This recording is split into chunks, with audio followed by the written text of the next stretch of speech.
Dossier de presse. Pourquoi encore la guerre?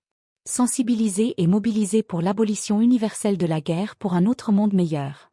Manifeste publié en 2021 et réédité en 2024. Auteur, Hamon Etchian.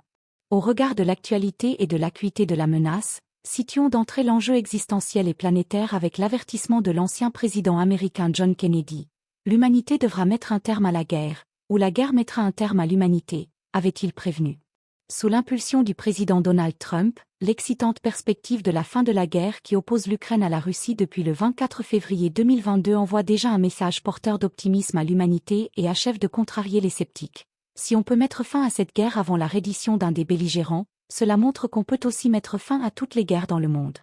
Mieux et plus salutaire encore, on peut abolir la guerre sur la terre et instaurer la paix permanente entre les nations. Présentation du livre. La guerre interroge. Parce que s'il y a une activité qui n'aurait jamais dû traverser les âges, c'est bien la guerre. La raison n'échappe à aucune personne qui se réclame de la grande famille humaine. C'est pour cela que ce plaidoyer, pour mettre en chantier son abolition, égrène le chapelet des contradictions autour de cet équarrissage qui heurte la sensibilité et la conscience humaine avant de proposer des pistes de solutions. L'abolition de la guerre et la préservation des générations futures du fléau de la guerre, inscrites en préambule de la Charte des Nations Unies, sont des causes universelles nobles. Elles méritent d'être rappelées et soutenues jusqu'à l'accomplissement par toute personne saine d'esprit. D'ailleurs, vu les horreurs de la guerre, on se demande pourquoi depuis les êtres humains n'ont-ils pas donné corps à ce combat au même titre et avec le même niveau de priorité et de mobilisation internationale pour corriger et normaliser les activités nuisibles au climat et à l'environnement. Des éminences grises dont Albert Einstein, qui ont analysé la problématique de la guerre, étaient arrivés à la conclusion que les nations et les hommes avaient, paradoxalement, dressé leurs intérêts et leur souveraineté comme des obstacles insurmontables en violation des droits de l'homme et des valeurs de l'espèce humaine. Mais force est de remarquer que la lutte contre le réchauffement climatique se heurte au même frein. Pourquoi deux mesures, pour deux désastres d'extrême gravité pesant l'un et l'autre lourdement sur l'avenir de l'humanité? Pour quelles raisons ce manifeste est-il écrit? La guerre est une absurdité. Il faut le dire sans détour. Personne ne gagne une guerre. Ce manifeste répond à l'exigence d'inscrire son abolition sur la liste des sujets préoccupants du moment et hypothéquant l'avenir de l'humanité, au même titre que toutes les nations se sont unies dans le but de trouver un accord sur les menaces écologiques et pour l'abolition de la peine de mort par exemple. La guerre reste un drame humain inouï. Les atrocités de la Seconde Guerre mondiale ont laissé des traces indélébiles qui hantent à jamais notre humanité. Aujourd'hui encore, en regardant les images des théâtres de guerre, dont les plus médiatisés sont l'Ukraine, Gaza, la Syrie, le Yémen et la RDC, une question persistante harcèle. Sommes-nous vraiment des êtres humains? Ce livre est écrit afin qu'enfin, comme Albert Einstein, nos contemporains traitent l'abolition de la guerre comme la plus importante dans l'ordre de la civilisation. À quel public s'adresse-t-il? Cet essai s'adresse à toutes les nations signataires de la Charte des Nations Unies. Il les interpelle et les invite, avec modestie, au respect de leurs engagements qu'il ne sera pas fait usage de la force dans le règlement des conflits. Il les appelle également au respect de leur promesse de préserver les générations futures du fléau de la guerre. Sont aussi concernées toutes les organisations qui luttent pour la paix, les droits de l'homme, la considération de la vie et de la personne humaine. Il les invite à donner plus de sens à leur combat en ajoutant à leur programme d'action l'abolition de la guerre. Les opinions publiques nationales et internationales doivent aussi faire sien ce manifeste et presser ceux qui gouvernent. En clair, une force abolitionniste et universaliste contre la guerre doit naître et travailler pour faire de son abolition une perspective mondiale tenace et crédible. Peut-on vivre en paix avec la menace de la guerre? Des paradoxes inacceptables autour de la guerre. Les lois de la guerre, les conventions et les crimes certifiés parfaits ou condamnés. Des lois ont été écrites pour soi-disant humaniser la guerre. Voilà la grande supercherie. La barbarie est érigée en une activité conventionnelle et inévitable, pour ne pas dire indispensable. Pour ce faire, l'être humain s'est trouvé contraint d'élaborer des textes pour l'encadrer. À cet effet, il a défini un ensemble de conventions, de règles et de coutumes destinées à humaniser la guerre. Humaniser la guerre? C'est comme s'il s'agissait de vulgariser et promouvoir un jeu de société ludique. Voilà pourquoi sur un champ de guerre, certains massacres sont qualifiés de crimes de guerre ou de crimes contre l'humanité, quand d'autres sont simplement certifiés conformes car respectant les règles pour tuer comme dans les abattoirs halal et cachers. Quelle culture et quelle apologie insoutenable de l'ambivalence. En se faisant la guerre, les hommes enfreignent déjà une loi fondamentale, l'interdiction de tuer un être humain. Dans ce cas, Comment les juridictions martiales peuvent-elles s'attendre à ce que les hommes en guerre respectent les honteux codes de la guerre? Ces lois ne consacrent-elles pas l'allégeance à l'absurdité? La mobilisation internationale pour lutter contre la peine de mort. Le 13 mai 2002, il a été créé, à Rome, la Coalition mondiale contre la peine de mort, cet autre mode d'expression intransigeante de la barbarie. S'il y a une coalition mondiale dont l'objectif est l'abolition universelle de la peine de mort, comment peut-on rester indifférent et laisser encore faire la guerre? Pourquoi ne peut-on pas mobiliser plus d'intelligence, d'énergie et de moyens pour l'abolition universelle de la guerre? Combien y a-t-il de condamnés à mort et exécutés depuis la nuit des temps, comparé au nombre de tués sur un seul théâtre de guerre? Comment peut-on expliquer que l'abolition de la guerre ait échappé aux artisans et défenseurs des droits de l'homme et à toutes les personnes ayant une orientation idéologique humaniste et soucieuse de l'avenir du monde, alors que les guerres continuent de ravager la terre et de tuer des milliers et des milliers d'êtres humains?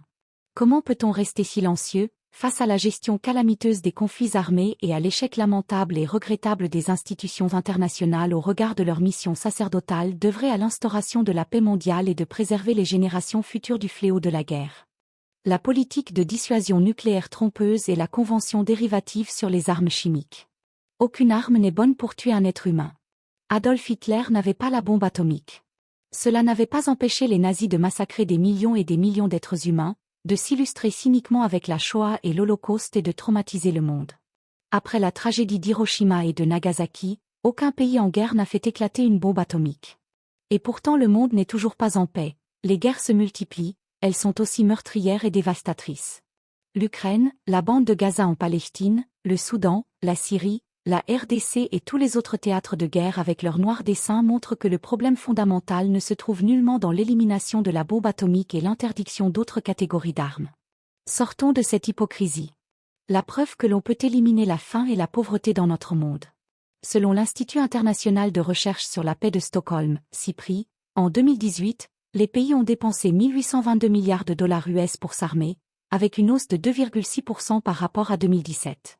Alors que le budget de l'OMS s'élevait à 4 421 millions de dollars US pour l'exercice 2018 à 2019, quand la FAO ne pouvait se contenter que de 2,6 milliards de dollars US pour 2018 à 2019.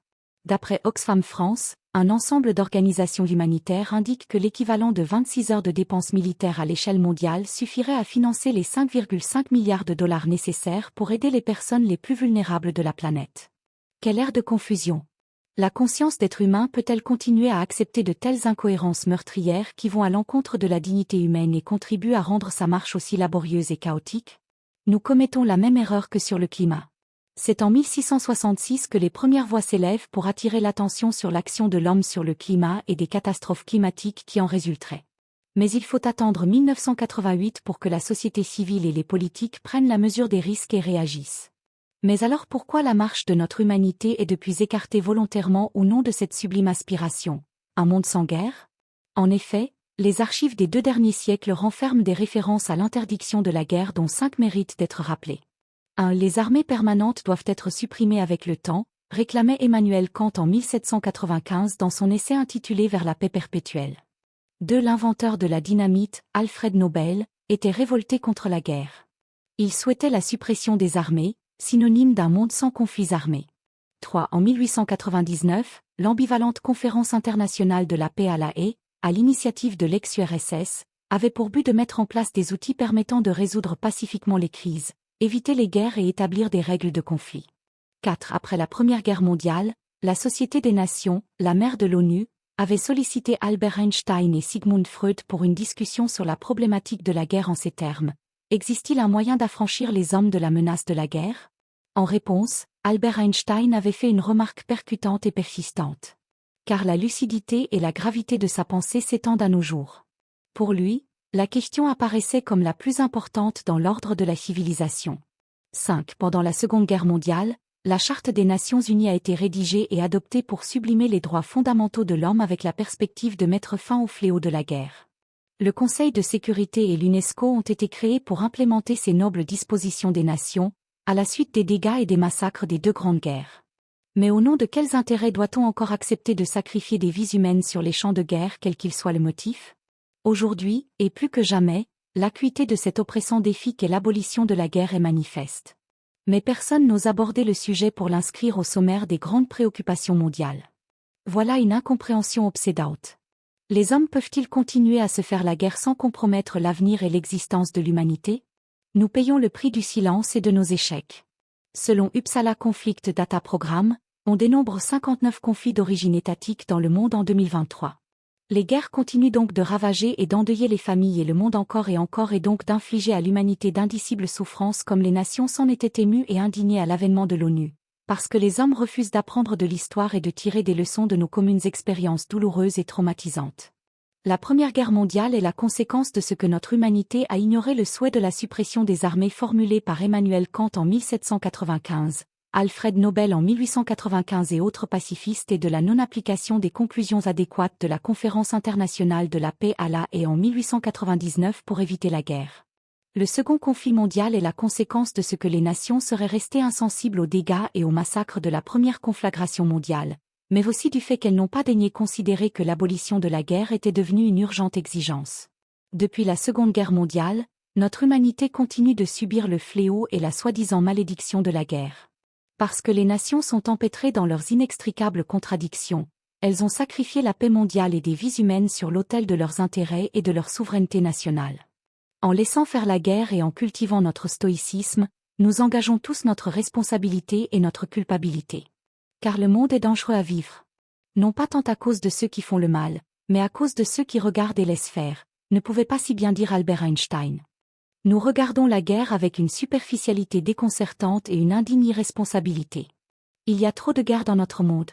Les peuples et les États se battent pour tout et pour rien. Il y a une insécurité de véritablement très menaçante pour la vie. Chaque jour finit avec sa cargaison de tués par des actes volontaires.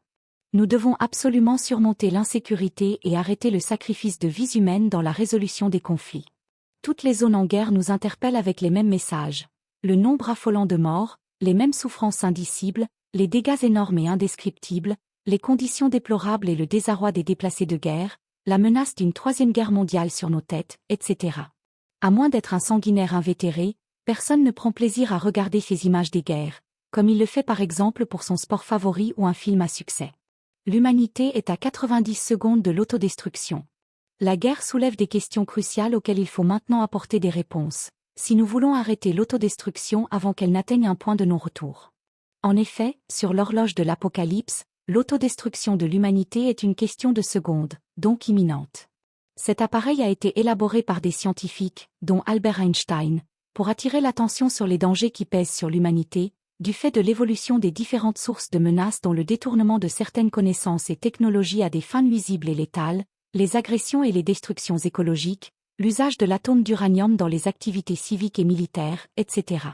D'après les experts, depuis le 24 janvier 2023, notre humanité se trouve à 90 secondes du néant sur l'horloge. De tous les vecteurs de risque, la guerre reste la plus redoutée. La situation est déjà très alarmante. La perspective d'une nouvelle guerre globale y ajoute sa couche d'angoisse. La mobilisation autour du climat est exemplaire, malgré certaines fuites en avant. Pourquoi n'en est-il pas de même pour l'abolition de la guerre? Il faut tout mettre en œuvre pour ralentir significativement l'horloge de l'Apocalypse, à défaut de la bloquer afin que le carillon de la fin du monde ne résonne à minuit si proche. La guerre en Ukraine a ravivé les tensions entre puissances militaires rivales. Depuis, la perspective d'une troisième guerre mondiale hante. Qu'a-t-on fait pour éviter la guerre en Ukraine et ailleurs? Absolument rien. Mais que fait-on pour que le regain de guerre froide et de rivalité ne se transforme en haine et en affrontement fratricide? Absolument rien. Au contraire, la méfiance et la défiance sont de mise, la course au réarmement relancée de plus belle.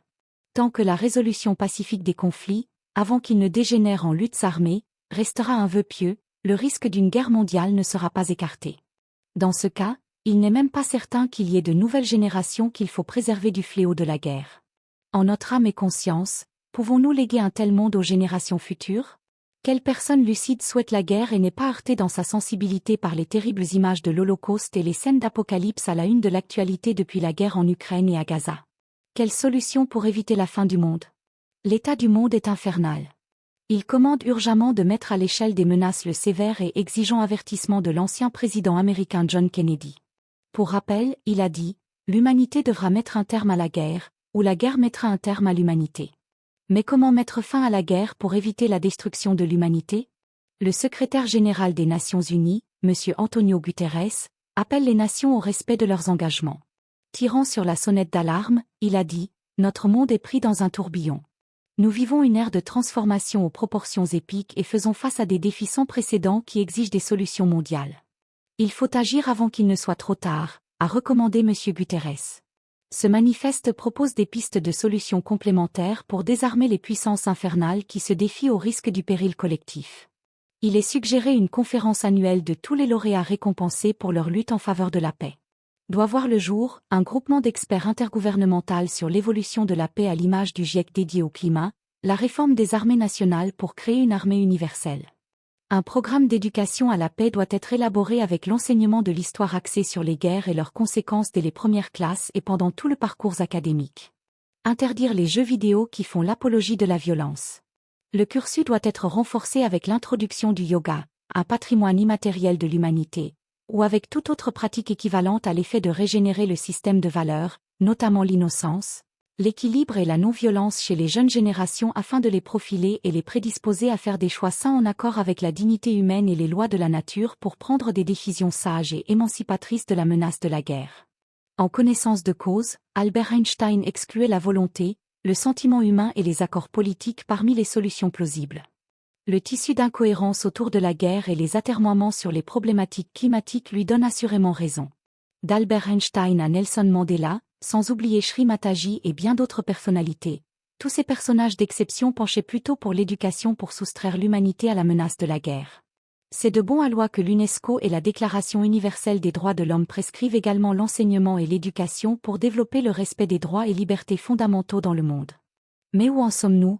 Par-dessus tout, l'on doit savoir que la période de confusion exacerbée entre le bien et le mal dans laquelle l'humanité est plongée a une explication. Cette époque, jugée le plus bas niveau de la conscience morale et spirituelle, fait partie de l'évolution de l'humanité. C'est-à-dire qu'elle est incluse dans une série de cycles cosmiques prévus par la nature. Pensons aux âges d'or, d'argent, de bronze et de fer. Cette ère dominée par la perversion avait été annoncée et décrite, il y a environ 2000 ans, par le sage Brigham Muni, un grand astrologue indien. Dans son livre prophétique Nadi Grant, le célèbre astrologue avait également prédit la solution pour en sortir. Celle-ci réside dans les secrets de la transformation de soi. Ainsi réalisé, l'être humain dispose d'outils subtils pour restaurer et préserver son innocence, maîtriser et canaliser sa violence et ne trouve plus son mode d'expression dans la barbarie. Sri Mataji en a dévoilé les connaissances à travers son enseignement et l'expérience de la réalisation du soi. Accomplie, celle-ci permet d'élever en masse la conscience de l'homme ordinaire et de l'établir dans la paix intérieure, qui, selon Sri Mataji, conditionne la paix mondiale. Ces secrets sont aujourd'hui accessibles à tous, mais laissés au libre arbitre de chacun. Tous les textes sacrés promettent cette expérience qui est le sésame de la libération pour accéder à l'âge d'or.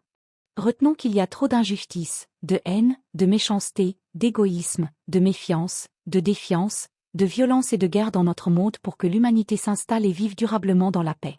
La guerre, l'une des principales causes, continue d'être nourrissant retenue. Toutes les stratégies de prévention des conflits sont péniblement en échec. Les organisations humanitaires s'affairent sur les dégâts des guerres. Les puissances de ce monde recourent aux infructueux et incessants appels au cessez-le-feu pour se donner bonne conscience, quand elles n'alimentent pas les guerres pour après se disputer les charognes d'opportunités que crée l'inévitable reconstruction. Tout indique que la guerre serait une malédiction. Non. L'humanité doit refuser catégoriquement cette hypothèse. À défaut d'éliminer le fléau de la guerre, il est inconcevable que nous quittions ce monde sans laisser aux nouvelles générations les outils pour le faire elles-mêmes. Nous en aller sans faire ce minimum exigible serait notre part des crimes de guerre et contre l'humanité qui continueront à être commis après nous. Les paradoxes autour de la guerre, les dégâts, la menace d'une troisième guerre mondiale et les risques d'autodestruction de l'humanité font émerger une énorme et cruciale opportunité, recueillir un large consensus pour initier le chantier de l'abolition de la guerre. Car le plus grand défi aujourd'hui n'est pas de mettre fin aux guerres déclarées ici et là, encore moins l'interdiction de certaines armes, mais plutôt d'affranchir durablement l'humanité de la menace de la guerre. L'humanité peut-elle survivre à une troisième guerre mondiale? Écoutons la réponse de Albert Einstein. Je ne sais pas comment la troisième guerre mondiale sera menée, mais je sais comment le sera la quatrième, avec des bâtons et des pierres, a-t-il prévenu. Aujourd'hui encore et plus qu'hier, s'impose à l'humanité l'expression et la mise en œuvre déterminée d'une vision claire pour la paix mondiale durable dont le résultat in fine serait l'interdiction de cette absurdité partout dans le monde. L'abolition de la guerre est une solution holistique, mais une gageure dont la subtilité et la complexité rendent l'adhésion et la mise en œuvre difficiles. Mais l'étendue des obstacles ne justifie pas d'en faire un sujet tabou ou inextricable. Ce manifeste appelle à mettre au moins en débat l'abolition de la guerre. Depuis l'aube de la conscience jusqu'au 6 août 1945, l'homme a dû vivre avec la perspective de sa mort en tant qu'individu. Depuis le jour où la première bombe atomique a éclipsé le soleil au-dessus d'Hiroshima, l'humanité dans son ensemble a dû vivre avec la perspective de son extinction en tant qu'espèce, disait Arthur Koestler. Comment éviter l'autodestruction de la civilisation humaine avec les guerres? Aujourd'hui, c'est l'une des principales questions existentielles qui se posent à notre espèce et à laquelle M. Etienne invite humblement chacun à y répondre par amour de la vie et de l'humanité. Parce que nous devons trouver une solution éminente à la guerre. Méditons sur l'avertissement de Sri Mataji Nirmala Devi. Il ne peut y avoir de paix dans le monde, tant qu'il n'y a pas de paix intérieure, a-t-elle mis en garde. Soutenez ce manifeste en le commandant chez votre libraire, sur Amazon ou en cliquant sur le pouce levé dans cette vidéo.